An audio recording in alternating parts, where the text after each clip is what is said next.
మాతరం మామటి మనం జిందాబాద్ మామటి మనం జిందాబాద్ కొందరి గులాం రబ్బానీ సాబ్ జిందాబాద్ అభిషేక్ బ్యానర్జీ జిందాబాద్ అహ్మద్ దావుద్ జిందాబాद भैया साहब జిందాబాద్।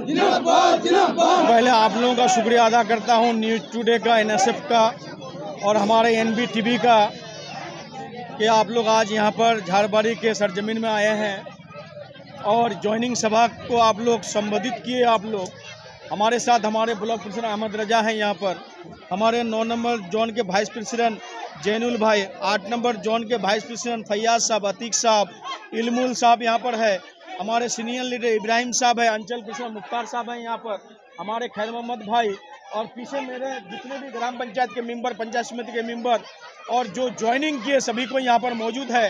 खास करके ज्वाइनिंग यहाँ पर रफ़ीउद्दीन साहब किया, मुनाजिर साहब किया, उनके साथ 121 परिवार यहाँ पर ज्वाइनिंग किया। आप लोग खुद देखें यहाँ पर मंच में कि खचाखच भरा हुआ था। और मैं इन लोगों का शुक्रिया कैसे अदा करूं कि इन लोग 2024 का इलेक्शन देख लिया कि हम लोग बहकाव में आकर के हम लोग अपने वोट को डिवाइड कर दिए और यहाँ पर बीजेपी का एमपी जीत के चला गया। इन लोग समझ गए, इन लोग बहुत ही समझदार आदमी हैं कि नहीं, हम लोग इस तरह से अगर बटेंगे तो हम लोगों का विधानसभा में नुकसान होगा। इसलिए मैं इन लोगों का शुक्रिया अदा करता हूँ। इन लोग आज सोच समझ करके इन लोग आज ममता बनर्जी का झंडा को पकड़े, हमारे गुलाम रब्बानी साहब का हाथ पकड़े, हमारे यहाँ के अंचल कमेटी का हाथ पकड़े। मैं इन लोगों का शुक्रिया अदा करता हूँ कि इन लोग उन्नयन को देख करके, तरक्यात का काम को देख करके आज ज्वाइनिंग किया और मैं खास करके इन लोगों का तहे दिल से शुक्रिया अदा करता हूँ।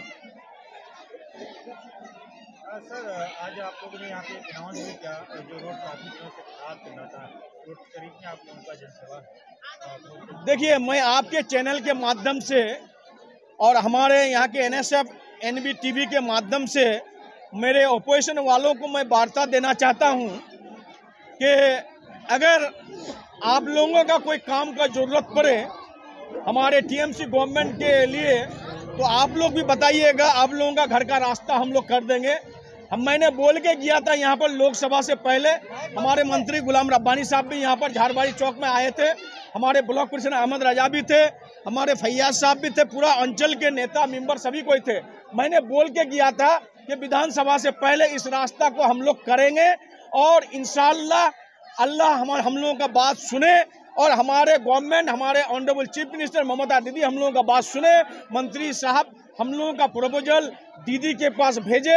आज उस रास्ता का नोटिस निकल गया है, सोलपुरा से आपका झलझली 15-15.5 किलोमीटर रास्ता, बहुत जल्दी उनका इनॉग्रेशन करेंगे हम लोग मंत्री साहब के हाथ से।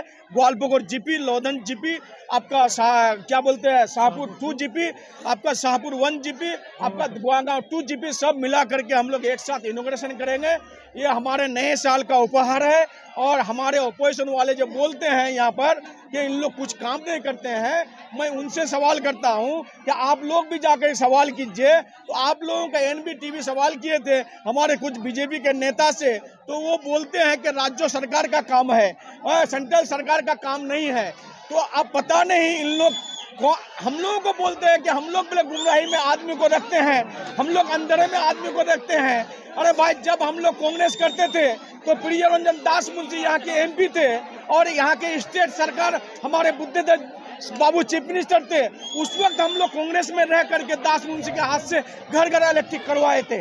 उस वक्त हम लोग दावा नरबुल्ला एमपी के हाथ से निमतला का खुटी करवाए थे इलेक्ट्रिक का। जब इंद्रजीत खुल्लर एमपी था कांग्रेस का, उस वक्त गवर्नमेंट था यहाँ पर ज्योति बसु का, उस वक्त हम लोग राज्य सरकार में हम लोग कांग्रेस में रह करके काम करवाए थे आपका निमतला ब्रिज का। जो काम नहीं करेगा तो 17 बहाना खोजेंगे, 17 बहाना बनाएंगे। हम लोग बहाना नहीं बनाएंगे। हम लोग ग्वालपुर में पैदा हुए हैं, मंत्री साहब का ग्वालपुर में पैदाइश, हमारा भी ग्वालपुर में पैदाइश, हमारे जितने नेता है ग्वालपुर में पैदाइश। हम लोग ग्वालपुर का तरक्कियात का काम करेंगे, ग्वालपुर का उन्नयन का काम करेंगे। ग्वालपुर में कॉलेज कैसे होगा, ग्वालपुर में डेवलपमेंट कैसे होगा, उसके लिए हम लोग जोरदार हम लोग काम करेंगे। हम लोग कोई फाकीबाज देने वाला नेता नहीं है, हम लोग जमीनी नेता हैं, हम लोग कोई हवाई फायरिंग नहीं करते हैं।